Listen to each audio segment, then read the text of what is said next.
Pronto, eu aqui trago uma definição simples, que é do Gill. O Gill define a pesquisa como sendo um procedimento racional e sistemático que tem como objetivo proporcionar respostas aos problemas que são propostos.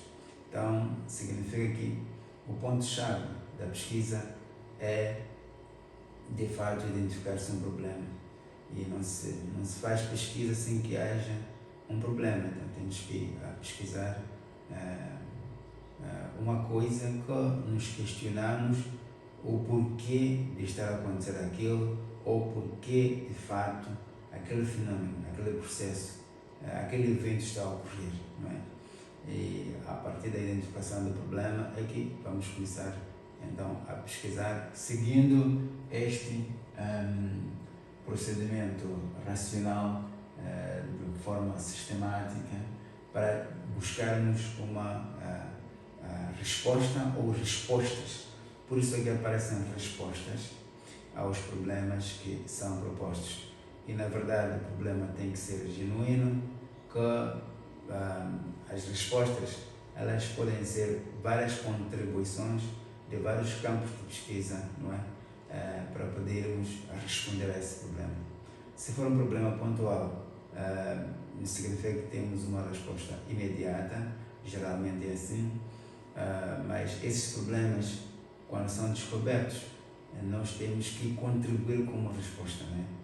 Na pesquisa científica é que nós temos que contribuir com uma resposta dentro da nossa área de pesquisa, não é?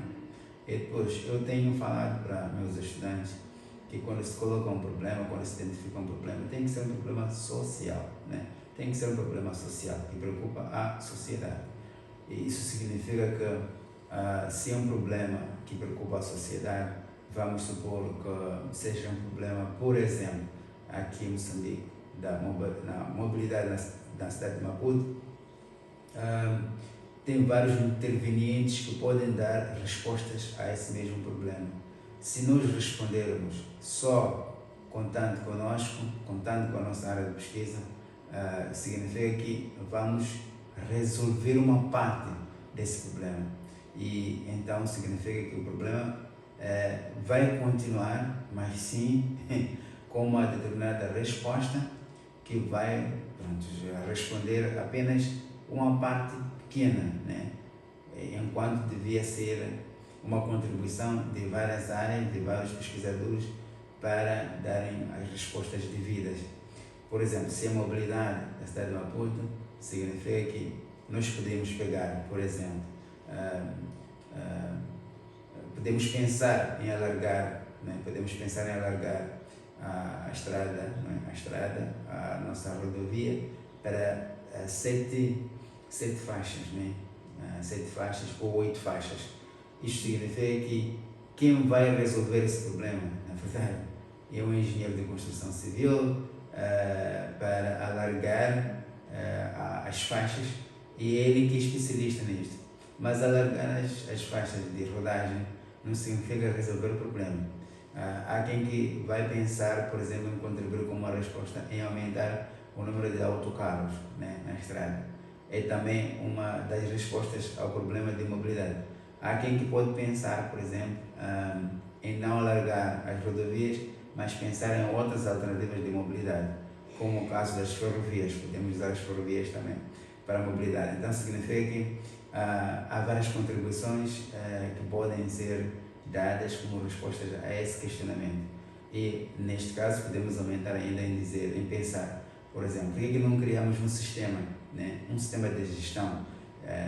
E aí já entram os engenheiros informáticos, entre outros, mas também significa que neste todo o processo nós precisamos de pessoas também que podem estudar, podem nos proporcionar respostas, por exemplo, na área da antropologia, não é? E como que é a cultura moçambicana, como que os moçambicanos se comportam, qual é o histórico, se realmente vão aderir a estas respostas que nós queremos dar a esse problema. Então, repara que este problema parece pequeno, mas para respondermos de forma exaustiva, nós precisamos de contribuições de quase todos os setores para resolvermos um problema de mobilidade. Então, pegar um problema e dizer que vou responder eu próprio, geralmente não tem sido assim. Nós temos que pensar de boa forma para podermos responder em conjunto. Então, o problema tem que ser uma preocupação social. Como esta é uma preocupação social de mobilidade, por exemplo, na cidade de Maputo e em outras cidades também da região, a mobilidade é um problema, é uma problemática que afeta quase todas as cidades, porque a densidade populacional vai aumentando cada dia e isto significa a pressão social vai aumentar em todos os setores. Então, a pesquisa começa aqui, a identificar um problema genuíno que pode aceitar várias contribuições como respostas que juntos, juntando todas essas respostas, nós conseguimos uma resposta única com todas as contribuições possíveis e nós vamos responder a esse questionamento. E isso significa que para se desenvolver essa pesquisa nós precisamos de usar um instrumento importante. Identificou-se um problema, mas precisamos de um instrumento importante e este instrumento importante chama-se método. Então, o método vai ser então um conjunto de procedimentos organizados, lógicos e racionais. Significa que o método é o caminho que nós vamos trilhar de forma organizada, lógica e no caso, e deve ser racional, porque senão não vamos conseguir chegar ao resultado que nós pretendemos. Então, é o caminho, as etapas, as fases que nós vamos passar, as técnicas que vamos usar para poder, portanto, chegar ao resultado que nós pretendemos. E, então, é um instrumento muito importante na pesquisa, que é o método, é o coração de qualquer tipo de pesquisa. Nós podemos identificar um problema, mas não escolhermos o melhor método para aplicarmos e conseguirmos medir as variáveis ou os dados que nós vamos apresentar como novidades, como parte da resposta, como parte daquilo que é a base da resposta que vamos dar no final. Então, nós temos que escolher um bom coração que possa bombar como deve ser o nosso sangue. Então, já se identificou o problema, mas nós precisamos ainda ter uma informação como é que se chega a um problema cientificamente acurado, ou seja, nós precisamos de ter algumas dicas e essas dicas, no caso, nos apresentamos geralmente uma introdução e nesta introdução nós precisamos identificar as coisas como devem ser. No caso, uma das coisas que nós precisamos identificar é mesmo o problema. E para identificar-se o problema, há uma série de etapas que nós precisamos passar. E geralmente os docentes de metodologia de investigação vão dizer: não, tens que ler. Se ler significa que tu tens que apresentar uma contextualização. Repara uma coisa, que esta pirâmide está virada para baixo, essa pirâmide está virada para baixo, por uma simples razão, é que nós primeiro precisamos apresentar, a contextualização. Nós precisamos contextualizar o tópico que nós estamos a nos propor para pesquisar, e depois da contextualização, nós precisamos encontrar quais são os desafios que são encontrados naquele tópico ou naquela área temática que nós escolhemos para poder pesquisar, e dali vamos tentar fazer mais ou menos uma sondagem do que está sendo feito, e do que está sendo feito, quais são as lições, quais são os prós, quais são os contras e quais são as lições aprendidas disso tudo que já está sendo feito. E a partir dali, onde nós já apresentamos quais são as lições aprendidas, podemos sim identificar a lacuna. É a lacuna que nos vai ajudar a dizer que cientificamente este problema precisa ser resolvido investindo no nosso tempo. Nós precisamos investir no dinheiro também para realizar a nossa pesquisa. Nós precisamos investir nessa pesquisa para podermos dar uma resposta a esse problema. E neste caso, se nós identificamos então a lacuna que nós pretendemos contribuir para poder tanto responder a esse questionamento, as lacunas elas estão divididas geralmente em 7 ou 8 tipos. É desta forma que eu apresento os 8 tipos de lacunas. Uma das lacunas é a lacuna de conhecimento. Isto significa que não existe ou a pesquisa é limitada no tópico que nós pretendemos pesquisar. Então, este é um tipo de lacuna que nós podemos investir em pesquisar se nós achamos que é relevante fazer-se. E o segundo, ou a segunda lacuna, é a lacuna da evidência. Ok? Significa que a pesquisa existente não é, contradiz com aquilo que nós nos propusemos a pesquisar. Não é? Então, se há uma contradição, também significa que é uma lacuna que nós pretendemos ou podemos esclarecer para tanto reforçar ou então realinhar aquilo que já existe com aquilo que nós pretendemos pesquisar. A terceira lacuna é a lacuna metodológica. Significa que os métodos existentes sobre o nosso tópico de pesquisa são insuficientes, ou seja, os métodos que já foram aplicados já existem, porém, então não conseguem dar cobertura àquele tópico que nós pretendemos pesquisar. A quarta lacuna é a lacuna empírica. A lacuna empírica significa que não existe ou os dados empíricos são limitados sobre a pesquisa que nós pretendemos desenvolver. Então, também podemos investir na lacuna empírica. E temos a quinta lacuna. A quinta lacuna nos fala sobre tanto a aplicação do conhecimento na prática, ou seja, significa que existe uma desconexão entre a teoria e a prática num tópico que nós pretendemos desenvolver. Então, se há uma desconexão, e este problema é muito comum nos países africanos, principalmente nos países da África Austral, em que o conhecimento até pode existir, mas a prática ela é quase inexistente. Então, tem que ter uma conexão, né? Tem que ter uma conexão entre o que é conhecido e o que está sendo feito. Ou então, sabe-se uma coisa e faz outra, e não pode ser assim, né?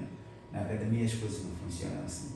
E temos a lacuna teórica, né? A lacuna teórica significa que a teoria existente não consegue, ou seja, não consegue explicar de forma adequada tanto aquilo que é a nossa pesquisa. Então, nós pretendemos adequar a teoria àquilo que é o nosso tópico de pesquisa. A sétima lacuna é a lacuna populacional. A lacuna populacional significa que tanto a população não é completamente ou corretamente representada num estudo que tanto nos estudos que já foram realizados, né? Significa que temos problema de representatividade populacional, ok? O estudo pode ser feito nos Estados Unidos, mas provavelmente isto não representa, por exemplo, os africanos. Ou pode ser feito em África e isto não representa os norte-americanos. Então, é questão de representatividade, não é? E a oitava lacuna é sobre dados, né? Lacuna de dados. Então, significa que os dados existentes são insuficientes para poder dar uma explicação àquilo que é a nossa pesquisa. E isto acontece muitas das vezes quando nós tentamos fazer uma pesquisa e depois descobrimos que não. O que já foi feito, os dados empíricos que existem, não conseguem responder àquilo que é o nosso desafio naquela pesquisa que nós pretendemos desenvolver. Então, apresentadas as 8 lacunas, aqui tem uma outra coisa que é preciso mencionar, que aquelas 8 lacunas, elas estão organizadas também como acontece na taxonomia de Bloom, em que nós temos 6 livros. A taxonomia de Bloom foi revisada, então temos a base, que é o conhecimento, a compreensão, e depois seguindo até o último nível, que é criar. Aqui também as lacunas estão colocadas numa pirâmide real, de baixo para cima, como a taxonomia de Bloom, dependendo da sua importância na pesquisa científica. Então, o que nós temos aqui começamos com a lacuna teórica, depois a lacuna populacional, a lacuna metodológica, a lacuna empírica, né? A lacuna entre a desconexão entre a prática e o conhecimento, e temos a lacuna de conhecimento e a lacuna de evidência. Geralmente, em outras áreas como a medicina, agora está-se a fazer mais pesquisa baseada em evidência, significa que o último caso é mais, deve ser o último, né? Não deve ser, mas é suposto que seja o nível em que a investigação é mais exigente, não é? Não que os outros não sejam, mas é um pouco mais exigente do que os outros níveis, né? Então, esta é a pirâmide real, onde nós colocamos as lacunas na sua ordem hierárquica, né? Do mais baixo ao mais alto. Pronto, há flexibilidade de quem que acha que, por exemplo, a lacuna de evidência tem que ser a quarta, e a quarta, que é a empírica, tem que estar no último, mas essa é a lógica que nós entendemos que as lacunas devem ser apresentadas. Então, significa que isto nos conduz àquilo que é ao nosso problema. E então, nós podemos identificar o problema fazendo essa leitura, e isto tudo se apresenta numa introdução, né? Tudo isto apresenta-se numa introdução, porque nós começamos a apresentar com a contextualização. Eu já tinha explicado isso, o que existe, o que já foi feito, analisamos o que já existe, o que não existe, quais são os prós, quais são os contras, quais são as lições aprendidas, e depois das lições aprendidas nós apresentamos a lacuna, e nós sabemos que tem 8 lacunas, e as 8 lacunas estão aqui apresentadas. Depois do questionamento, a lacuna vai nos apresentar um questionamento, que é a identificação do problema, e depois desse problema nós vamos apresentar as tentativas de resposta. E essas tentativas de resposta, como eu disse, por exemplo, o problema da mobilidade da cidade de Maputo não é apenas trazer autocarros. Isto não é suficiente, porque nós precisamos pensar em quase todas as esferas para responder a esse problema. Porque até a mobilidade ela pode ser minimizada, por exemplo, introduzindo ferrovias e não alargar as faixas de rodagem e não aumentar o número de autocarros. Não é? Pode ser também que é necessário que se desenvolva um sistema de gestão, não é? Tanto para as rodovias quanto as ferrovias, ou então outro tipo de meio circulante que é necessário. Então, depois disto, nós colocamos as nossas hipóteses. Das hipóteses, nós colocamos os nossos objetivos principais. E esses objetivos é que devem ser principais chave, não é? Ou chaves da pesquisa, porque vamos converter isto em pergunta para podermos responder. Para responder essas perguntas, nós precisamos de utilizar o instrumento importante que se chama método, que já tínhamos definido antes. E aqui está a explicação em português, claramente, das 8 lacunas que nós apresentamos aqui. E o próximo vídeo vamos trazer a novidade, vamos detalhar as 8 lacunas, só das 8 lacunas, só vamos falar das 8 lacunas, e fica atento então para o próximo vídeo que nós vamos lançar daqui em breve. Subscreva, estou contigo, conto com a sua audiência. Quanto mais subscrições